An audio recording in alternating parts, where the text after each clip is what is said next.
50 question पूछे जाते हैं। इसमें आपको पता है बाल विकास के 30 महत्वपूर्ण पार्ट तो रहता ही रहता है। इसके बाद जो पेडागॉजी के पार्ट होते हैं उनमें भी ये बहुत ही महत्वपूर्ण प्रश्नों को जो है कंबाइंड किया गया है। तो 10 प्लस से अधिक नंबर ये आपके गोल्डन वीडियो देने वाला है। तो 10 से अधिक नंबर कंफर्म करना है तो ये 100 प्रश्न बहुत ही इंपॉर्टेंट है। तो चलिए देर न करते ये स्टार्ट करते हैं और आप लोग भी अपना कमेंट के माध्यम से बता सकते हैं कि ये बाल विकास के अति महत्वपूर्ण 100 प्रश्नों में से आप लोगों का फीडबैक क्या है, आप लोगों का कितना स्कोर है। पहला प्रश्न है कि सीखने से तात्पर्य होता है। तो सीखने से तात्पर्य क्या होता है सभी परिचित होंगे। मनोवृत्ति में परिवर्तन, व्यवहार में परिवर्तन, व्यवहार में अपेक्षाकृत स्थायी परिवर्तन या अनुभूति में परिवर्तन की बात करेंगे। तो सीखने का तात्पर्य क्या होता है, व्यवहार में अपेक्षाकृत स्थायी परिवर्तन होता है। ठीक है, चलिए दूसरे प्रश्न की बात कर लेते हैं। दूसरा प्रश्न यहाँ पर पूछा जा रहा है कि थ्योरी ऑफ लर्निंग नामक पुस्तक के लेखक हैं, स्किनर हैं, थार्नडाइक हैं, हिलगार्ड हैं या फ्रेंसन की बात करेंगे। सभी कमेंट कीजिएगा मेरे प्यारे प्यारे भाइयों की प्यारी प्यारी बहनें गृहिणी जिनका सपना है शिक्षक भर्ती में गवर्नमेंट टीटी एग्जाम को फतेह करना।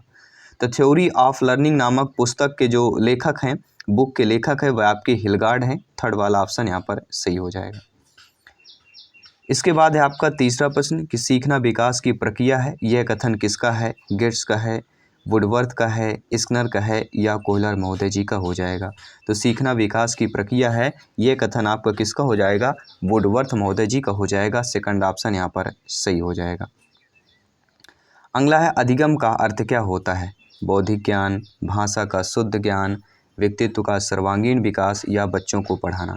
देखिए अधिगम का अर्थ जो होता है साथियों वह होता है व्यक्तित्व का सर्वांगीण विकास। थर्ड ऑप्शन सही हो जाएगा। किसी भी प्रश्न पर अगर आपका डाउट है, आपका एक एक कमेंट फीडबैक सर्वोपरि है, सम्मान है। जयसवाल सर आप सभी का अभिनंदन स्वागत करते हैं। साथियों अगला प्रश्न पाँचवां प्रश्न है कि अधिगम के लिए आवश्यक क्या होता है। स्वानुभव होता है, स्वचिंतन होता है, स्वक्रिया होती है या उपरोक्त सभी होते हैं। देखिए अधिगम के लिए मतलब जब हम कहीं सीख रहे होते उसके लिए स्वयं का अनुभव भी इम्पोर्टेंट है। स्वयं जब हम चिंतन करते हैं वो भी आवश्यक है और स्वयं क्रिया करना ये भी आवश्यक है।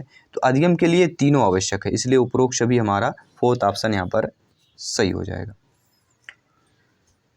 अगला प्रश्न है सीखने के लिए अत्यधिक महत्वपूर्ण क्या होता है। प्रेरणा का होना, निरर्थक पद, स्मृति मापन उपकरण की बात करेंगे, तेज गति से पढ़ने की क्षमता की बात करेंगे। तो सीखने के लिए अत्यधिक जो महत्वपूर्ण होता है वह होता है प्रेरणा का होना। कहीं ना कहीं हमें जब गवर्नमेंट टीटी एग्जाम को फतेह करना है, शिक्षक भर्ती में सिलेक्शन पाना है, अपनी एक सरकारी सीट पक्की करना है तो हमारे अंदर जो है प्रेरणा होती चाहिए। कहीं ना कहीं हम पढ़ाते हैं, एक टीचिंग से जुड़े हुए होते हैं। तो सीखने के लिए अत्यधिक महत्वपूर्ण क्या होता है, प्रेरणा का होना बहुत ही ज़रूरी हो जाता है।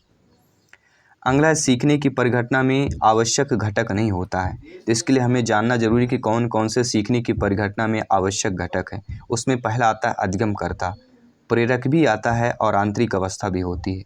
लेकिन सीखने की परिघटना में शिक्षक जो है आपका आवश्यक घटक नहीं है, इसलिए according two questions fourth option सही हो जाएगा। अगला प्रश्न है कि बालक में सीखने पर सर्वाधिक प्रभाव पड़ता है प्रेरणा का, रुचि का, बौद्धिक योग्यता का या शारीरिक संगठन का पड़ता है। तो बालकों में सीखने पर सर्वाधिक प्रभाव किस पर पड़ता है, वह होता है प्रेरणा पर। ठीक है, पहला ऑप्शन सही हो जाएगा। अगला प्रश्न है व्यवहार में होने वाले स्थायी परिवर्तन जो अभ्यास के कारण होते हैं उनको क्या कहा जाता है।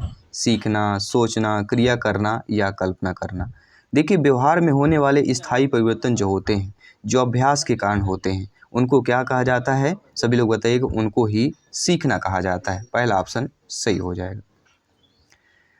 बालक सर्वप्रथम कौन सी क्रिया करके सीखता है। देखिए बालक जब भी समझदार होता है, ठीक है, या बालक जब जन्म लेता है तो कौन सी क्रिया करके सीखता है। भाव प्रदर्शन के द्वारा, पढ़कर, लिखकर या चलकर सीखता है। तो कहीं ना कहीं देखते होंगे बालक जब भी जन्म लेता है तो कहीं मुस्कुराएगा तो उसकी एक भाव प्रदर्शन करता है, चिल्लाएगा तो उसको कहीं ना कहीं कुछ ज़रूरत होगी, कुछ दिक्कत होगी तो रोने लगता है, चिल्लाने लगता है। ठीक है, तो बालक का सर्वप्रथम कौन सी क्रिया करके बच्चा सीखता है, भाव प्रदर्शन करके सीखता है। पहला ऑप्शन यहाँ पर सही हो जाएगा। अगला है अनुभव द्वारा व्यवहार में परिवर्तन लाना ही अधिगम है। यह कथन क्रो एवं क्रो का है, गिट्स का है, स्किनर का हो जाएगा या गिलफोर्ड का हो जाएगा। सभी कमेंट के माध्यम से बताइएगा। तो अनुभव द्वारा व्यवहार में परिवर्तन लाना ही अधिगम है। ये कथन आपके किसका है? गिट्स व अन्य का कथन हो जाएगा। सेकंड ऑप्शन सही हो जाएगा। अगला, जॉन डीवी सीखने का आधार किसे मानते थे? क्रियाओं को मानते थे, आत्मा को, बुद्धि को, या ज्ञानेंद्रियों को मानते थे? तो जॉन डीवी की बात करेंगे तो जॉन डीवी जो है सीखने का आधार किसे मानते थे? क्रियाओं को। ठीक है, तो जॉन डीवी सीखने का आधार क्रियाओं को मानते थे। पहला ऑप्शन यहाँ पर सही हो जाएगा।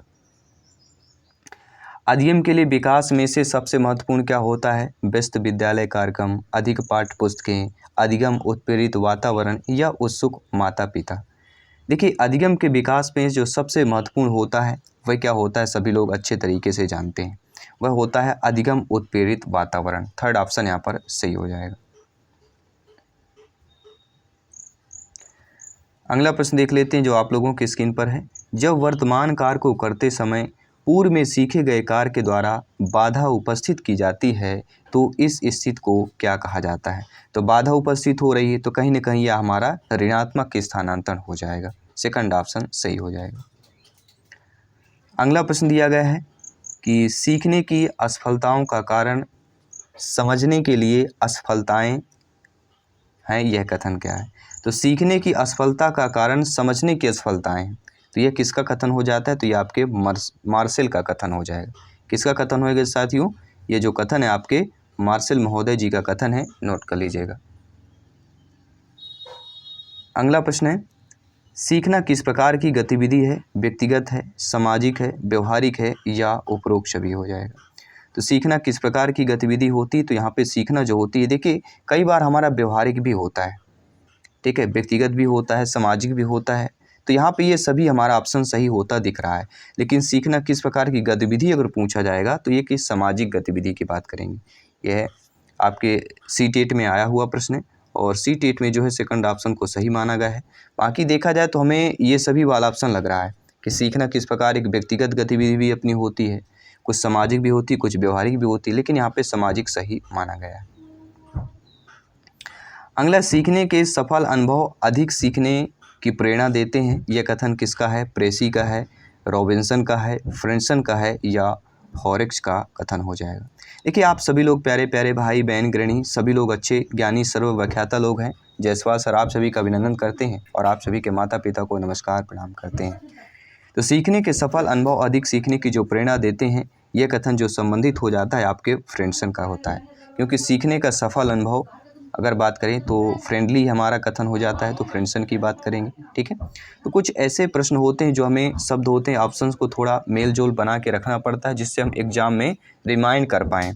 ठीक है, तो थांडाइक ने अधिगम के कितने गौड़ नियम बताए हैं? तो ये पता है कि थांडाइक से एक प्रश्न तो आना ही आना है। ठीक है, चाहे थांडाइक के नियम आ जाएं, प्रयास एवं त्रुटि का सिद्धांत, संबंधवाद का सिद्धांत, ठीक है, प्रयत्न व भूल का सिद्धांत, उद्दीपन अनुक्रिया का सिद्धांत, या संयोजनवादी का सिद्धांत। लेकिन थांडाइक ने अधिगम में दो नियम दिए हैं। ठीक है, पहला नियम आता है मुख्य नियम। मुख्य नियम में 3 आते हैं, अभ्यास, तत्परता, प्रभाव या परिणाम का नियम। और गौड़ नियम में आपके 5 आते हैं, बहुप्रत क्रिया, मनोवृत्ति, आंशिक क्रिया, आत्मक्रिया और साहचर्य क्रिया। तो गौड़ नियम कितने दिए? तो 5 नियम दिए। यहाँ पे हम पहला ऑप्शन सही कर लेंगे। ठीक है, मनोवृत्ति का नियम, बहुअन क्रिया, आंशिक, अनुरूप और संबंधित परिवर्तन या साहचर्य क्रिया की बात करेंगे। ठीक है, चलिए बात कर लेते हैं अगले प्रश्न। किसी क्रिया को बार बार दोहराने से उसका संबंध दृढ़ हो जाता है, यह थांडाइक के किस नियम पर आधारित है? देखिए, सभी लोग जानते हैं बार बार दोहराया जा रहा है तो कहीं ना कहीं अभ्यास के नियम पर यह आधारित हो जाता है। थर्ड ऑप्शन यहाँ पर सही हो जाएगा। अगला, सीखी गई क्रिया का अन्य समान परिस्थितियों में उपयोग किया जाना कहलाता है, अधिगम कहलाता है, अधिगम स्थानांतरण कहलाता है, परिपक्वता कहलाता है, या इनमें से कोई नहीं? तो सीखी गई क्रिया का अन्य समान परिस्थितियों में उपयोग किया जाना ही क्या कहलाता है? वह अधिगम का स्थानांतरण कहलाता है। कई बार हम क्लास पर आपको बता चुके हैं, प्रैक्टिस सेट पर बता चुके हैं। ठीक है, सेकंड ऑप्शन यहाँ पर सही हो जाएगा। अगला, क्रिया की सफलता से संतोष एवं असफलता से असंतोष होता है, ये कथन थांडाइक के किस नियम को इंगित करता है? देखिए, संतोष एवं असफलता की बात करेंगे। ठीक है, तो कहीं कहीं जो हमें दिख रहा है कि थांडाइक के जो प्रभाव का नियम है, क्या है? थांडाइक के जो प्रभाव का नियम है, ठीक है, तो किसी की सफलता से संतोष एवं असफलता से असंतोष होता है या प्रभाव से होता है। अगर आप सफल है तो संतोष होता है, अगर आप असफल है तो असंतोष होता है। तो ये प्रभाव के नियम पर आधारित हो जाता है, यह प्रभाव के नियम पर इंगित हो रहा है। अगला है सीखी गई अनुक्रिया की अभिव्यक्ति जब व्यवहार के रूप में होती है तो उसे क्या कहा जाता है? अभ्यसन, अनुकूलन, निष्पादन या मूल प्रवृत्ति कही जाती है। तो सीखी गई अनुक्रिया की अभिव्यक्ति जब व्यवहार के रूप में होती है तो उसे ही क्या कहा जाता है? निष्पादन कहा जाता है। अगला वाइगोस्की बच्चों के सीखने में निम्न से किस कारक की महत्वपूर्ण भूमिका पर बल देते हैं? सभी लोग जानते हैं जब भी वाइगोस्की का जिक्र होता है सामाजिक शब्द का नाम सर्वोपरि आ जाता है। फोर्थ ऑप्शन यहाँ पर सही हो जाएगा। श्यामपट्ट को शिक्षण साधन सामग्री के किस समूह में जो है सम्मिलित किया जा सकता है? श्रव्य साधन, दृश्य साधन, श्रव्य दृश्य दोनों साधन हो जाएंगे या कोई नहीं। तो श्यामपट्ट केवल हमें दिखाई देता है, ठीक है। श्यामपट्ट ब्लैक बोर्ड तो बोलता तो है नहीं है, बोलते हैं शिक्षक या अध्यापक बोलेंगे। तो श्यामपट्ट का जिक्र हुआ है तो ये हमारा केवल दृश्य साधन पर आ जाएगा। अगला प्रश्न देख लेते हैं, स्क्रीन पर है। कक्षा अध्यापन में दृश्य साधन के रूप में विकास जो है सर्वाधिक प्रयोग होता है। तो दृश्य साधन में सर्वाधिक रूप में देखा जाए जो प्रयोग होता है वह होता है ग्राफ। पहला ऑप्शन सही कर लेना है। अगला, घनिष्ठ मित्रता की प्रवृत्ति पाई जाती है शैशवावस्था में, बाल्यावस्था में, किशोरावस्था में या इनमें से कोई नहीं। तो कई बार ये पूछा गया प्रश्न है। इस प्रश्न को हम BBIP कैटेगरी पर रखेंगे। वेरी वेरी इंपॉर्टेंट है सिलेक्शन के दृष्टि से, एग्जाम के दृष्टि से देखा जाए तो घनिष्ठ मित्रता की जो प्रवृत्ति पाई जाती है किशोरावस्था अर्थात 12 से लेकर 18 वर्ष तक की अवस्था पर पाई जाती है। 12 से लेकर 18 वर्ष तक की आयु पर पाई जाती है। शारीरिक विकास का जो क्षेत्र होता है, देखिए स्नायुमंडल भी होता है, मांसपेशियों की वृद्धि भी होती है और इंडोसिन ग्लैंडल भी होती है। ये सारे शारीरिक हमारे से संबंधित है, शारीरिक विकास या शारीरिक अंग या इनसे संबंधित नाम है। तो ये सभी फोर्थ ऑप्शन शारीरिक विकास के क्षेत्र कहला जाएंगे। अगला प्रश्न स्क्रीन पर है। वीर पूजा की भावना किस अवस्था की विशेषता? ये भी कई बार पूछा गया है। तो वीर पूजा की भावना का जब भी जिक्र होता है तो सभी लोग जानते हैं किशोरावस्था का ही जिक्र हो सकता है, क्योंकि आधी तूफान की जो अवस्था कहलाती है वह आपकी यही अवस्था है, किशोरावस्था कहलाती है। विकास की किस अवस्था में आंधी और तूफान की अवस्था कहा गया है? तो हम बात ही कर चुके हैं, किशोरावस्था को कहा गया है, ठीक है। तो कहीं ना कहीं एक दूसरे से प्रश्न भी आपस में संबंधित होते हैं। किशोरावस्था बड़े संघर्ष, तनाव और विरोध की अवस्था है, किसने कहा है? ठीक है, स्टेनले हॉल, क्लार्क ने, वेबर ने या विलियम जेम्स ने कहा है। तो सभी परिचित होंगे। स्टेनले हॉल का कथन है कि किशोरावस्था जो होता है बड़े संघर्ष, तनाव और विरोध की अवस्था कहलाता है। पहला ऑप्शन यहाँ पर सही हो जाएगा। सभी यहाँ पे कमेंट कीजिएगा। सभी मित्रों को जय हिंद, वंदे मातरम, इंकलाब जिंदाबाद। एनर्जी को डाउन नहीं करना, एनर्जी बरकरार है, आपके प्रैक्टिस बरकरार है, आपके प्रैक्टिस बिल्कुल चल रही है, अभ्यास चल रहा है। तो सिलेक्शन का रास्ता बिल्कुल 100% आपके सपने को साकार करता हुआ दिख रहा है। तो कल्पना मानसिक हस्त व्यापार है, किसने कहा है? ये आपके वुडवर्थ महोदय जी ने कहा है कि मन ने कहा है। मन बिल्कुल नहीं मान रहा है कि कल्पना मानसिक हस्त व्यापार है, वुडवर्थ ने कहा है, ठीक है। चलिए वुडवर्थ की बात करेंगे। अगला प्रश्न स्क्रीन पर है। चिंतन मानसिक क्रिया का ज्ञानात्मक पक्ष है। यह परिभाषा वुडवर्थ की है, रॉस की है, हरलॉक की है या स्पेंसर की हो जाती है? तो चिंतन मानसिक क्रिया का ज्ञानात्मक पक्ष है, यह परिभाषा रास महोदय की, क्योंकि चिंतन करना इसका जो ज्ञानात्मक है वह रास महोदय को बहुत ही रास आता है, ठीक है। तो चिंतन इनको रास आता है, चिंतन आपके मानसिक क्रिया का ज्ञानात्मक पक्ष है, यह आपके रास महोदय जी का कथन हो जाएगा। एंड अगला प्रश्न है, चिंतन के जैसे सर्वश्रेष्ठ चिंतन क्या होता है? कल्पनात्मक, प्रत्यात्मक, प्रत्यक्षात्मक या तार्किक चिंतन की बात करेंगे। तो चिंतन के जैसे सर्वश्रेष्ठ जो चिंतन कहलाता है वह हमारा तार्किक चिंतन कहलाता है, क्योंकि इसमें तर्क होता है, तर्क के आधार पर होता है, सोच भी होता है। तो तार्किक चिंतन जो है चिंतन के जैसे सर्वश्रेष्ठ चिंतन का प्रकार हो जाता है। प्राणी के समस्त व्यवहार के पीछे निहित जो कारक होता है, चिंतन होता है, संवेदना होता है, संवेग होता है या अभिप्रेरणा होता है। तो प्राणी के समस्त व्यवहार के पीछे जो निहित होता है वह क्या होता है? स्वयं का मोटिवेशन अर्थात अभिप्रेरणा की बात करें।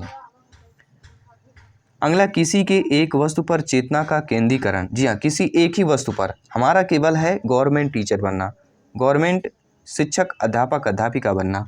तो किसी एक वस्तु पर चेतना का केंद्रीकरण अगर है तो हमारा क्या हो जाएगा? सभी लोग बताइएगा। रुचि, प्रेरणा, प्रत्यक्षीकरण, अवधान। तो यहाँ पर हमारा क्या है? अवधान। फोर्थ ऑप्शन यहाँ पे सही माना गया है।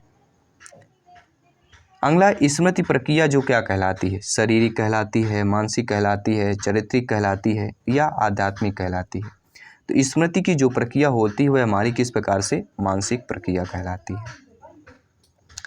अगला कि वास्तविक स्मृति में याद किया जाता है आदत से, यांत्रिकता से किया जाता है, सक्रिय रूप से किया जाता है या क्रमबद्धता से किया जाता है। तो वास्तविक स्मृति की बात करें किस प्रकार से याद किया जाता है, तो क्रमबद्धता से। जो वास्तविक स्मृति होती है उसको क्रमबद्धता से जो है याद किया जाता है। अगला, जब हम सीखी बातों को कभी नहीं भूलते हैं तो वह स्मृति हमारी क्या होती है। ये 100% हम अगर नहीं भूलेंगे, एग्जाम हो जाए इसके बाद भी नहीं भूलते हैं, हमारी स्मृति हमारे माइंड के चिप पर ये सारे क्वेश्चन जो है स्टोर हो जाएंगे, तो हम नहीं भूलेंगे। तो यह स्मृति कौन सी आपकी स्मृति हो जाएगी, यह आपकी स्थायी स्मृति कहला जाएगी। ठीक है, सेकंड ऑप्शन यहाँ पर सही कर लेंगे। इनमें से कौन सा जो है स्मृति का अंग नहीं होता है, तो आप जानते हैं कि अधिगम, धारणा, प्रत्याहन ये हमारे स्मृति के अंग होते हैं, लेकिन चिंतन करना जो है यह स्मृति का अंग नहीं होता है। ठीक है, स्मृति के अंग सीखना, धारणा, पुनः स्मरण और पहचान होता है। तो अधिगम यानी सीखना हो गया, धारण प्रत्याहन मतलब पुनः स्मरण हो गया। ठीक है, तो धारण जो चिंतन जो है आपका यहाँ पर स्मृति का अंग नहीं कहलाए। अगला, वास्तविक स्मृति में याद किया जाता है आदत से, आंशिकता से, क्रमबद्धता से या सक्रिय रूप से किया जाता है। तो वास्तविक स्मृति की अगर बात करें, जो याद किया जाता है वह क्रमबद्धता से याद किया जाता है, जिसका हम जिक्र ऑलरेडी कर चुके हैं। अगला प्रश्न है, चिंतन में सम्मिलित जो मानसिक प्रक्रिया है वह कल्पना है, स्मृति है, अनुमान है या ये सभी हो जाएंगे। तो चिंतन में जो सम्मिलित मानसिक प्रक्रिया होती है वह कल्पना भी होता है, स्मृति भी होता है और अनुमान भी होता है, अर्थात ये सभी हो जाएंगे। फोर्थ ऑप्शन यहाँ पर हम सही कर लेंगे। व्यक्ति वंशानुक्रम एवं वातावरण की उपज है, यह कथन किसका है, क्रोएमक्रो का है, डगलस का है, वुडवर्थ का है या मैकाइवर एवं पेज का कथन हो जाएगा। तो व्यक्ति जो है वंशानुक्रम एवं वातावरण की उपज है, यह कथन वुडवर्थ महोदय जी का है।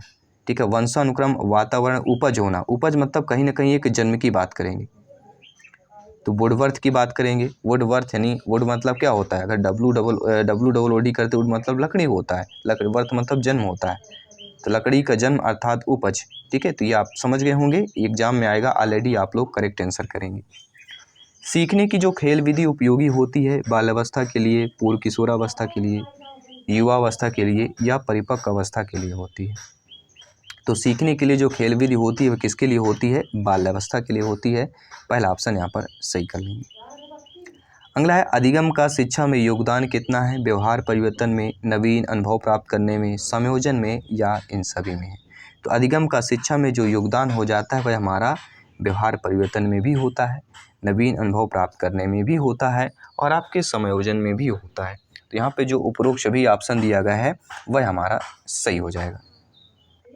इसके बाद हम अगले प्रश्न की बात करेंगे, निम्न में से कौन सा अधिगम स्थानांतरण का सिद्धांत है।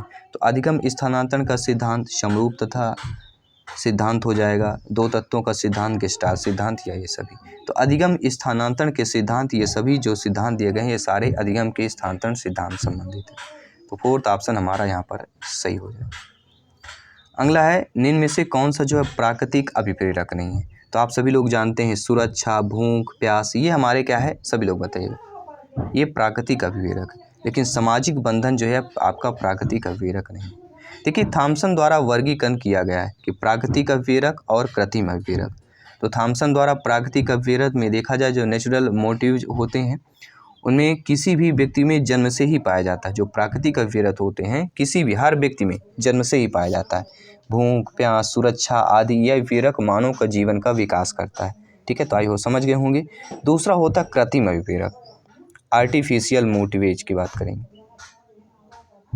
तो इस प्रकार के जो अभिप्रेरक होते हैं वातावरण में विकसित होते हैं, इसका आधार भी प्राकृतिक अभिप्रेरक होते हैं, परंतु सामाजिकता के आवरण में इनके अव्यक्त कारण स्वरूप बदल जाता है। जैसे समाज में मान प्रतिष्ठा प्राप्त करना, सामाजिक संबंध बनाना, ये क्या कहलाते हैं, कृत्रिम अभिप्रेरक की बात करेंगे अकॉर्डिंग टू थॉमसन। प्रेरणा छात्रों में रुचि उत्पन्न करने की कला है, यह कथन थॉमसन का है, क्रो का है, गुडसन का है या रास महोदय की बात करेंगे। तो प्रेरणा छात्रों में रुचि उत्पन्न करने की कला है, यह किसका कथन है, थॉमसन महोदय जी का कथन हो जाएगा, स्टेटमेंट हो जाएगा। जन्मजात जो प्रेरक होते हैं सभी लोग जानते हैं, भूख ये हमारी कैसी है, जन्मजात प्रेरक होते हैं। जीन पियाजे जी ने बालक के संज्ञानात्मक विकास की कितनी अवस्थाओं का वर्णन किया? तो 4 अवस्थाओं का वर्णन किया है। पहली होती संवेदीगामक अवस्था, जन्म से लेकर 2 वर्ष तक की अवस्था। दूसरी अवस्था होती 2 से लेकर 7 वर्ष पूर्व संक्रियात्मक अवस्था। तीसरी होती 7 से 11 अमूर्त संक्रियात्मक अवस्था। चौथी हो 11 से लेकर 15, 11 से आगे कौन सी होती है? औपचारिक या अमूर्त संक्रियात्मक अवस्था होती है। तो जीन पियाजे जी ने संज्ञानात्मक कितनी अवस्थाएं दी हैं? टोटल 4 अवस्थाएं दी। अगला, किशोरावस्था को किसने उथल पुथल की अवस्था कहा है? स्टेनले हॉल, क्लार्क ने, वेबर ने या विलियम जेम्स ने कहा है? तो किशोरावस्था को किसने उथल पुथल की अवस्था कहा है? स्टेनले हॉल ने किशोरावस्था को उथल पुथल की अवस्था।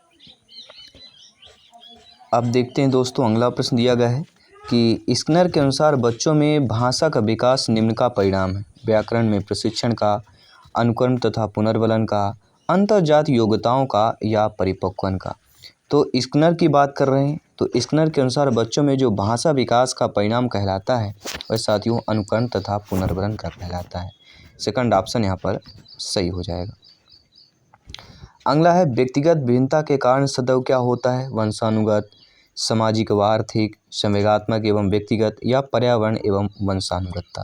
देखिए, व्यक्तिगत भिन्नता हमारे और आप में सभी में व्यक्तिगत भिन्नताएं होती हैं। कुछ न कुछ व्यक्तिगत भिन्नताएं होंगी, एक समान नहीं होते हैं।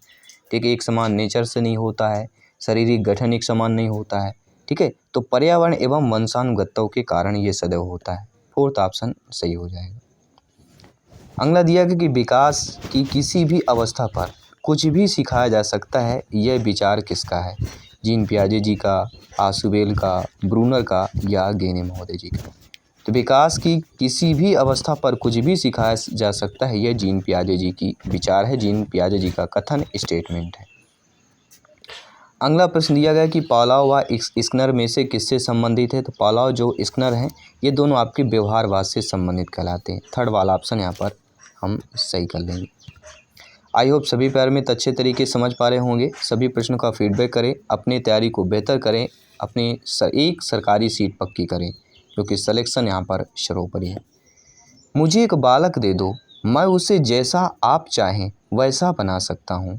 यह कथन किसका है?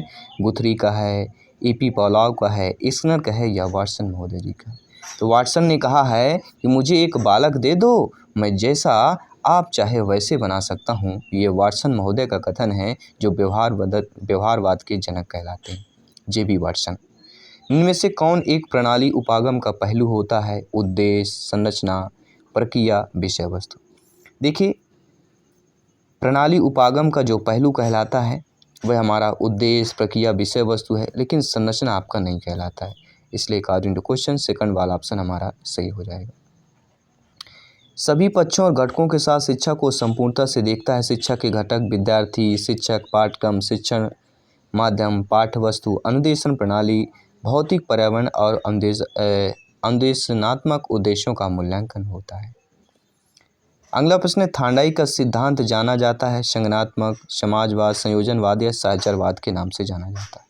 तो सभी लोग जानते हैं जब भी थांडाई के सिद्धांत का जिक्र होता है, संबंधवाद का जिक्र होता है, प्रयत्नबहुल का सिद्धांत, प्रयत्न त्रुटि का सिद्धांत, उद्दीपन अनुक्रिया का सिद्धांत और संयोजनवादी का सिद्धांत, अर्थात संयोजनवाद के सिद्धांत के नाम से भी जाना जाता है। थर्ड वाला ऑप्शन सही हो जाएगा। साथ ही साथ उद्दीपक किसी भी अनुक्रिया था एसआर द्वारा इस प्रकार संबंधित हो जाता है कि भविष्य में उस उद्दीपन की स्थिति में वही अनुक्रिया घटित होती है, और उद्दीपन और अनुक्रिया के संबंध के कारण ही यह सिद्धांत संबंधवाद का सिद्धांत कहलाता है। प्रश्न आ सकता है किसके संबंध के कारण यह सिद्धांत संबंधवाद का सिद्धांत कहलाता है? तो उद्दीपन और अनुक्रिया के संबंध के कारण होता है। अगला प्रश्न है, संज्ञानात्मक विकास की निम्न अवस्थाओं में से कौन सी अवस्था का वर्णन जो है ब्रूनर द्वारा नहीं किया जाता है? तो सभी लोग जानते हैं ब्रूनर द्वारा जो है अधिनियम, प्रतिभा परकता, सांकेतिकता का किया जाता है, लेकिन पराधीनता का नहीं किया जाता है। ठीक है, तो पराधीनता की अवस्था वर्णन जो है ब्रूनर द्वारा नहीं किया जाता है। अगला, शिक्षण क्रियाओं की एक विधि है जो सीखने की उत्सुकता जागृत करती है। यह कथन क्रो का है, बीओ स्मिथ का है, क्रोनबेक का है या हिलगार्ड का कथन हो जाएगा? तो शिक्षण क्रियाओं की एक विधि है जो सीखने की उत्सुकता जागृत करती है, किसने कहा है? बीओ स्मिथ ने कहा है, नोट कर लीजिए। अगला प्रश्न है, निम्न में से अधिगम के संज्ञानात्मक अनुच्छेद से संबंधित क्रिया अनुभूति करना है, स्पर्श करना है, क्रोधित करना है या कल्पना करना है। तो अधिगम के संज्ञानात्मक अनुच्छेद से संबंधित जो क्रिया कहलाती है वह कहलाती है कल्पना करना। फोर्थ ऑप्शन सही हो जाएगा। अभी तक हम 60 प्रश्न कंप्लीट कर चुके हैं, 40 प्रश्न और करेंगे। टोटल यह 100 प्रश्नों की आपकी यह मैराथन वीडियो है, मैराथन क्लास है। अगला, निम्न में से कौन सा शिक्षण अधिगम का प्रक्रम को या प्रक्रम को प्रभावहीन बनाता है। तो सभी लोग जानते हैं कि पारितोषिक तथा दंड का अनुचित प्रयोग करना, ये शिक्षण अधिगम प्रक्रम को प्रभावहीनता बनाता है। ठीक है, अब आपको पता है कि पारितोषिक तथा दंड का अनुचित, अगर अनुचित शब्द अपने आप में नेगेटिव माना गया है, नेगेटिव शब्द ही दिया गया है तो नेगेटिव ऑप्शंस पूछा गया है, नेगेटिव प्रश्न है तो नेगेटिव ऑप्शन को चयन करेंगे, नेगेटिव शब्दों को ढूंढेंगे। ठीक है, चलिए बात करते हैं अगले प्रश्न की। इनमें से कौन सा कारण बच्चे में अनुशासनहीनता का कारण उत्पन्न करता है। तो सभी लोग जानते हैं स्वतंत्रता। स्वतंत्रता ऐसा कारण जो बच्चे में अनुशासनहीनता का उत्पन्न करता है, बाकी भय, बीमारी, पीड़ा से नहीं होता, स्वतंत्रता के कारण होता है। अगला प्रश्न आप लोगों के स्क्रीन पर, इनमें से कौन सी अवस्था जो है लड़कियों में मनोवैज्ञानिक समस्या को जन्म देती है। तो सभी लोग जानते हैं पूर्व प्रौढ़ अवस्था। जी हाँ साथियों, पूर्व प्रौढ़ अवस्था ऐसी है अवस्था है जो लड़कियों में मनोवैज्ञानिक समस्या को जन्म देती है। वह होती है पूर्व, जब प्रौढ़ावस्था आती है बालिकाओं पर। ठीक है, तो यह मनोवैज्ञानिक समस्या को जन्म देती है। अगला, डेविस आसुबेल ने शिक्षण प्रतिमान को विकसित किया है। तो वह आप किस प्रकार से विकसित किया है, तो अग्रिम व्यवस्था के रूप में। जी हाँ, डेविस आसुबेल ने शिक्षण प्रतिमानों को अग्रिम व्यवस्था के रूप में जो है विकसित किया है। शिक्षा तकनीकी को किसने 3 भागों में बांटा है। तो लुम्सडेन, गेट्स, कॉल्विन या लॉन्गफील्ड की बात करेंगे। तो शिक्षा तकनीक को 3 भागों में किसने बांटा है, आपके लुम्सडेन ने बांटा है। पहला ऑप्शन सही कर लेना है। शिक्षण सूत्रों का आधार क्या होता है, दार्शनिक होता है, मनोवैज्ञानिक, सामाजिक या वैज्ञानिक होता है। तो शिक्षण सूत्रों का जो आधार होता है वह मनोवैज्ञानिक होता है। सेकंड ऑप्शन यहाँ पर सही कर लेंगे।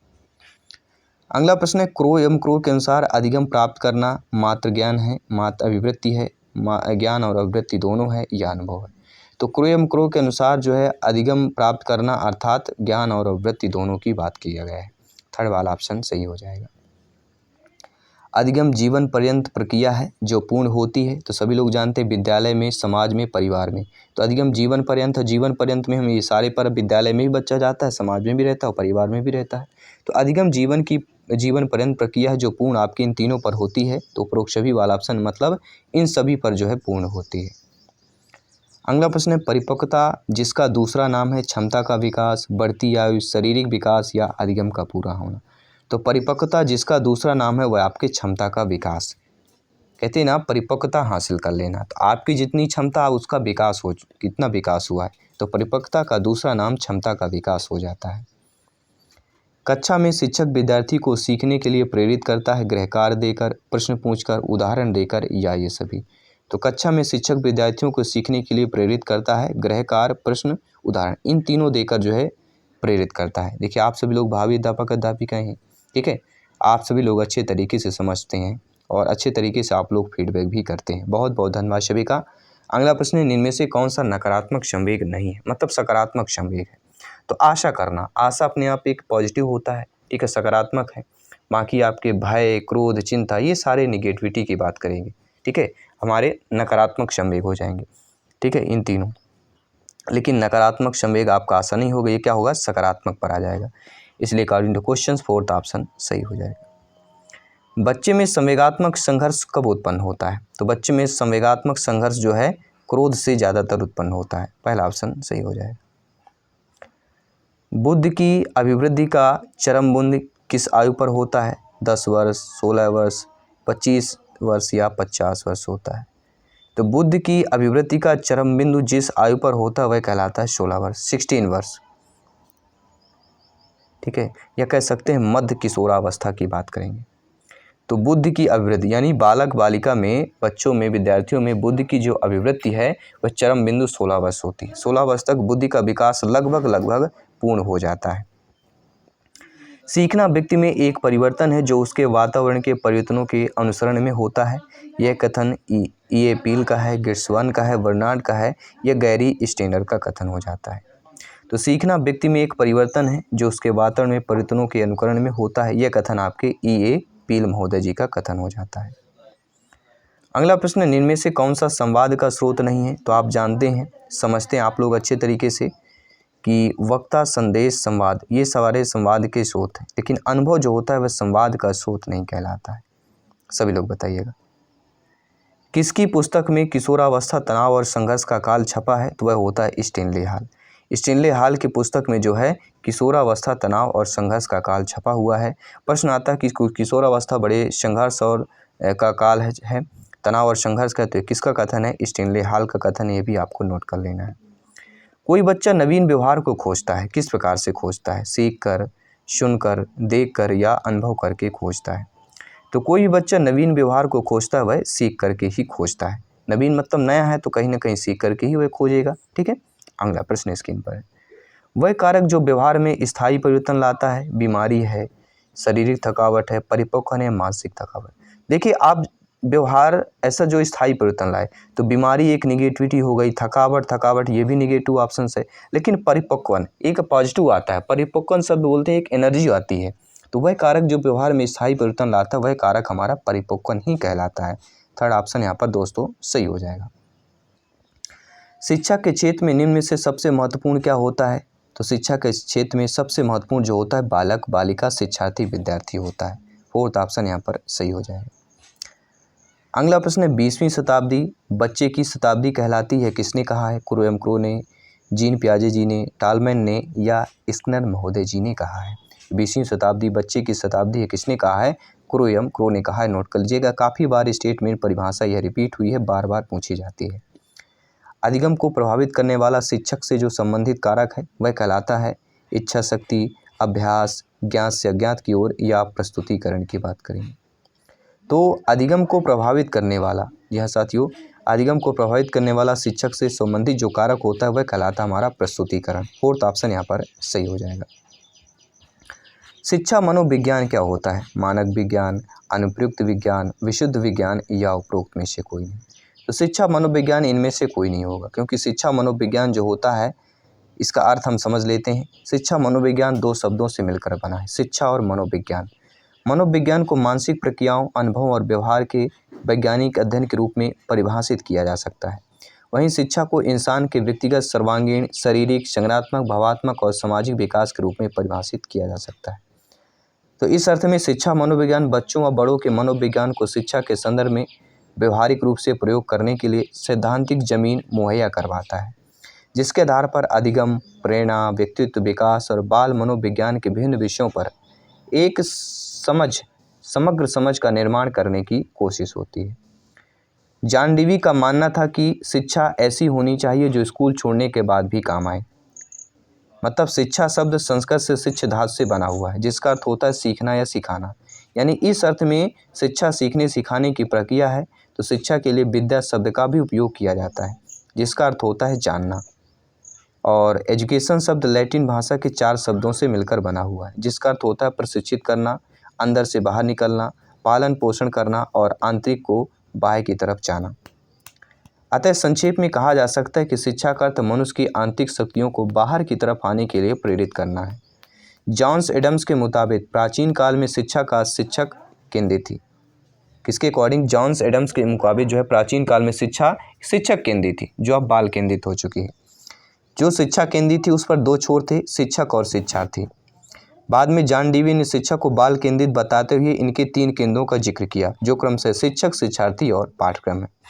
शिक्षा के विभिन्न परिभाषाएं जो अक्सर पूछी जाती हैं। गीता के अनुसार सा विद्या विमुक्ति, यानी विद्या वही है जो बंधनों से मुक्त करे। टैगोर के अनुसार क्या परिभाषा है कि हमारी शिक्षा स्वार्थ पर आधारित परीक्षा पास करने के संकीर्ण मकसद से प्रेरित यथाशीघ्र नौकरी पाने का जरिया बनकर रह गई है, जो एक कठिन और विदेशी भाषा में साझा की जा रही है। इसी प्रकार महात्मा गांधी के अनुसार कथन है कि सच्ची शिक्षा वह है जो बच्चों के आध्यात्मिक, बौद्धिक और शारीरिक पहलुओं को उभारती है और प्रेरित करती है। तो इस तरीके से हम सार के रूप में कह सकते हैं क्योंकि गांधी जी के मुताबिक जो है शिक्षा का अर्थ सर्वांगीण विकास था। स्वामी विवेकानंद के अनुसार क्या कथन है कि शिक्षा व्यक्ति में अंतर्निहित पूर्णता की अभिव्यक्ति है। अरस्तू का क्या कथन है कि शिक्षा मनुष्य की शक्तियों का विकास करती है, विशेष रूप से मानसिक शक्तियों का विकास करती है ताकि वह परम सत्य, शिव एवं सुंदर का चिंतन करने के योग बन सके। आई होप आपने अच्छे तरीके से शिक्षा से संबंधित समझ लिया। अब बात करेंगे अगले प्रश्न की। शिक्षा मनोविज्ञान संबंधित है, तो शिक्षा मनोविज्ञान किससे संबंधित है? तो अधिगमकर्ता से भी है, अधिगम प्रक्रिया से भी है और अधिगम आपके स्थितियों से भी है। तो उपरोक्त सभी यहाँ पे फोर्थ ऑप्शन सही हो जाएगा। अगला श्रृंखला अधिगम संबंधित है, टॉलमेन से, गेने से, थांडाइक से या ब्रूनर से। देखिए, जब भी श्रृंखला अधिगम का जिक्र होता है एक ही नाम आता है, प्रोफेसर गेने। तो श्रृंखला अधिगम किससे संबंधित है? गेने से संबंधित हो जाएगा। श्रृंखला अधिगम में दो या अधिक उद्दीपक अनुक्रियाओं संबंधों का साथ जोड़ दिया जाता है। तो इस प्रकार के अधिगम में व्यक्तित्व संबंधों को क्रमानुसार जो है संबंधित किया जाता है और श्रृंखला से आशय होता है व्यक्तित्व संबंधों का क्रम में उपस्थित होना।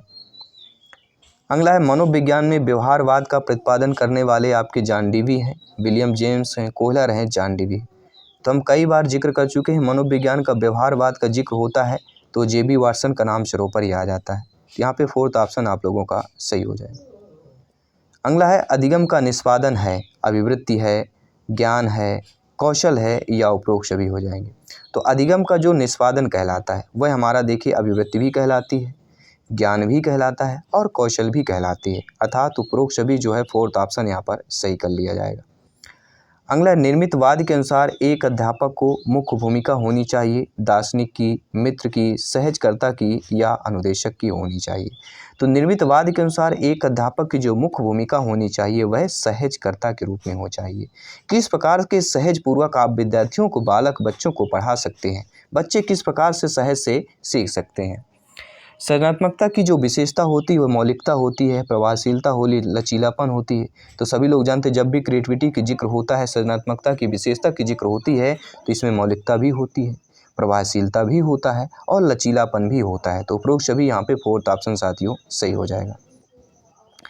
अगला विद्यार्थियों की तनाव संबंधी समस्या को दूर की जा सकती है शिक्षण से, नियंत्रण से, निर्देशन एवं परामर्श से या उपरोक्त सभी से। आप सभी लोग भावी अध्यापक अध्यापिकाएं हैं, शिक्षक बंधु हैं, जायसवाल सर आप सभी का अभिनंदन स्वागत करते हैं। आप सभी के माता पिता को नमस्कार करते हैं। दिल से पढ़िए, ध्यान लगाकर पढ़िए ताकि जो माता पिता का सपना है, आप लोगों का जो सपना है वह साकार हो सके। इस बार की तैयारी सिलेक्शन की होगी आपकी बारी। तो विद्यार्थियों के तनाव संबंधी जो समस्या दूर की जा सकती है वह निर्देशन और परामर्श दोनों। निर्देशन मतलब क्या होता है? देखिए, अक्सर ये होता है कि हमें कोई बताने वाला नहीं होता है, निर्देशन देने वाला नहीं होता है, ठीक है, परामर्श देने वाला नहीं होता है। तो विद्यार्थियों को तनाव संबंधी समस्या दूर की जा सकती है निर्देशन देकर और परामर्श के द्वारा की जा सकती है। इनमें से कौन सी अनुदेशन सामग्री नहीं है? तो आप सभी लोग जानते हैं कि जो आपका छपी सामग्री हो गया, ट्रांसपेरेंसी हो गया, ऑडियो कैसेट, ये हमारे अनुदेशन सामग्री होती है। लेकिन ओवरहेड जो प्रोजेक्टर होता है ये अनुदेशन सामग्री नहीं होता। ये ओवरहेड प्रोजेक्टर क्या चीज़ है साथियों? जिसको हम शॉर्ट फॉर्म OSP के नाम से जानते हैं। यह एक फिल्म या स्लाइड प्रोजेक्टर की तरह एक स्क्रीन पर एक बड़े हुए चित्र को प्रोजेक्ट करने के लिए प्रकाश का उपयोग करता है, जिससे एक छोटे दस्तावेज या चित्र के दृश्य को बड़े दर्शकों के साथ यह साझा किया जा सकता है। अगला, किसने सामाजिक निर्विवाद के सिद्धांत पर अधिक बल दिया है? तो वाइगोस्की है। जब भी सामाजिक शब्द का जिक्र होता है आपके वाइगोस्की महोदय जी का नाम सिरों पर ही आ जाता है, इनका नाम सिरों पर ही आ जाता है। मनोविश्लेषण सिद्धांत का प्रतिपादन जिन्होंने किया है, सभी लोग जानते हैं जब भी मनोविश्लेषण का जिक्र होता है तब भी आपके सिगमंड फ्रायड का नाम सिरों पर ही आ जाता है। मनोविश्लेषण, साइको एनालिसिस की बात करेंगे। ऑस्ट्रेलिया के मनोवैज्ञानिक सिगमंड फ्रायड द्वारा विकसित कुछ मनोवैज्ञानिक विचार उपायों का समुच्चय है, जिसमें कुछ मनोवैज्ञानिकों ने भी आगे योगदान दिया है। मनोविश्लेषण मुख्यतः मानव के मानसिक क्रियाओं एवं व्यवहारों के अध्ययन से संबंधित है, किंतु इसे समाजों के ऊपर भी लागू किया जा सकता है। मनोविश्लेषण के 3 उपयोग होते हैं। यह मस्तिष्क की परीक्षा की विधि का प्रदान करता है, यह मानव व्यवहार से संबंधित सिद्धांतों का क्रमबद्ध समूह प्रदान करता है तथा यह मनोवैज्ञानिक व भावात्मक रोगों को चिकित्सा के लिए उपाय भी सुझाता है। अगला, इनमें से किसको अधिगम के सिद्धांतों पर अग्रणी कार्य के लिए नोबेल पुरस्कार मिला है? तो जब भी जानते हैं अधिगम के सिद्धांत में पुरस्कार का जिक्र होता है तो आपको सभी लोग जानते हैं E.P. पालाव का नाम सिरों पर ही आ जाता है। E.P. पालाव एक रूसी मनोवैज्ञानिक है। 1904 में इनको जो है नोबेल पुरस्कार प्राप्त हुआ है। शास्त्रीय अनुबंधन का सिद्धांत, संबंध प्रत्यावर्तन का सिद्धांत, ठीक है, ये आपके AP पालाव महोदय जी के हैं, नोट कर लीजिएगा। अगला प्रश्न स्क्रीन पर। इनमें से कौन सा संज्ञानात्मक जो है समग्राकृति मनोवैज्ञानिक नहीं है? देखिए, कर्ट लेविन, कोहलर, वर्दीमर, ये तीनों जो है संज्ञानात्मक समग्राकृति मनोवैज्ञानिक है, लेकिन आपका जो टालमेन है ये टालते रहते हैं। ठीक है, इस संज्ञानात्मक समग्राकृति मनोवैज्ञानिक आपके टालमेन नहीं है। अगला प्रश्न देख लेते हैं। जिस प्रक्रिया में व्यक्ति दूसरे के व्यवहार को देखकर सीखता है, ना कि प्रत्यक्ष अनुभव के द्वारा, उसको क्या कहा जाता है? तो उसको ही सभी लोग जानते हैं कि दूसरे के व्यवहार को अगर देखकर सीख रहे हैं, प्रत्यक्ष नहीं सीख रहे हैं, तो वह कहलाता है सामाजिक अधिगम। अगला प्रश्न है कि वह प्रक्रिया जिसमें क्रियाओं की संरचना एवं निष्पादन विद्यार्थी के व्यवहार में परिवर्तन के लिए किया जा सकता है, वह क्या कहलाता है? अनुदेशन, शिक्षण, प्रशिक्षण या प्रतिपादन की बात करेंगे। सभी कमेंट कीजिएगा। तो वह प्रक्रिया जिसमें क्रियाओं की संरचना एवं निष्पादन विद्यार्थी के व्यवहार में परिवर्तन के लिए किया जाता है, उसे ही साथियों क्या कहा जाता है? शिक्षण कहा जाता है। अगला, निम्न में से कौन सा कारक थार्नडाइक के अधिगम से जो है सम्मिलित नहीं है या सुमेलित नहीं है? देखिए, सभी लोग जानते हैं जब भी थार्नडाइक का जिक्र होता है 3 नियम, मुख्य नियम दिए हैं। तत्परता का नियम, अभ्यास का नियम, प्रभाव का नियम या परिणाम का नियम। लेकिन गुणवत्ता का नियम इन्होंने थार्नडाइक ने नहीं लिया है। तो गुणवत्ता जो है थार्नडाइक के अधिगम से आपका सुमेलित नहीं है। किस सिद्धांत को क्षेत्रीय सिद्धांत के नाम से भी जाना जाता है? तो सभी लोग जानते हैं समग्रवाद का सिद्धांत जो है क्षेत्रीय सिद्धांत के नाम से भी जाना जाता है। क्षेत्रीय सिद्धांत, फील्ड थ्योरी का प्रतिपादन जो है कोर्ट लेविन द्वारा किया गया है। कोर्ट लेविन एक जर्मन मनोवैज्ञानिक है। इनका जन्म 1890 में जर्मनी में हुआ। कोर्ट लेविन गेस्टाल्टवाद को पूरी तरह से मानते हैं और इसके समर्थक भी माने जाते हैं। तो प्रयत्न व एवं त्रुटि के सिद्धांत के प्रतिपादक कौन है? EP पालाव हैं, थार्नडाइक है, स्किनर है या कोहलर है? तो कई बार हम जिक्र कर चुके हैं, 2-3 बार अक्सर जिक्र हो चुका है। ये टॉप 100 क्वेश्चनों की बात करें, इस क्लास पर ही जिक्र हो चुका है। तो प्रयत्न और त्रुटि के सिद्धांत का जब भी बात की जाती है तो सभी लोग जानते हैं एक ही नाम आता है, थार्नडाइक महोदय। और इस मैराथन क्लास का 100वां प्रश्न आप लोगों के स्क्रीन पर है कि मानसिक आरोग्य विज्ञान एक विज्ञान है जो कि मानवीय संबंध से संबंध है, यह किसने कहा है? फ्रॉयड ने, स्किनर ने, क्रोएमक्रो ने या थार्नडाइक महोदय जी ने कहा है? ये आपको कमेंट करके देना है। ये आप सभी के लिए होमवर्क में ले सकते हैं आप सभी लोग, ठीक है। तो होमवर्क में सभी लोग ले लीजिएगा, ये क्वेश्चन को मॉक क्वेश्चन के रूप में ले लेना है। और ये महत्वपूर्ण 100 हमने जो बाल विकास के अति महत्वपूर्ण प्रश्न सेलेक्टेड प्रश्न किए हैं, तो आई होप सभी पैरामित अच्छे तरीके से समझ पाए होंगे। और इसका जो नोट्स पाना चाहते हैं तो टेलीग्राम से ऐप को इंस्टॉल कीजिए। टेलीग्राम अगर आपके पास है तो वहाँ पे सर्च कर लीजिएगा, यह लिंक ऑलरेडी ग्रुप की दे दी गई है, जायसवाल कोचिंग सेंटर। साथ ही साथ अगर आपने फेसबुक, इंस्टाग्राम पेज को फॉलो नहीं किया तो ज़रूर फॉलो कर लीजिएगा, लिंक दे दी गई, या सर्च कर सकते हैं, क्योंकि यहाँ पर सिलेक्शन सर्वोपरि है, शिक्षा ही प्रकाश है। मैं आपके साथ जायसवाल सर जल्द मिलता हूँ आपकी अगली क्लास पर, प्रैक्टिस सेट पर। सभी मित्रों को जय हिंद, वंदे मातरम, धन्यवाद।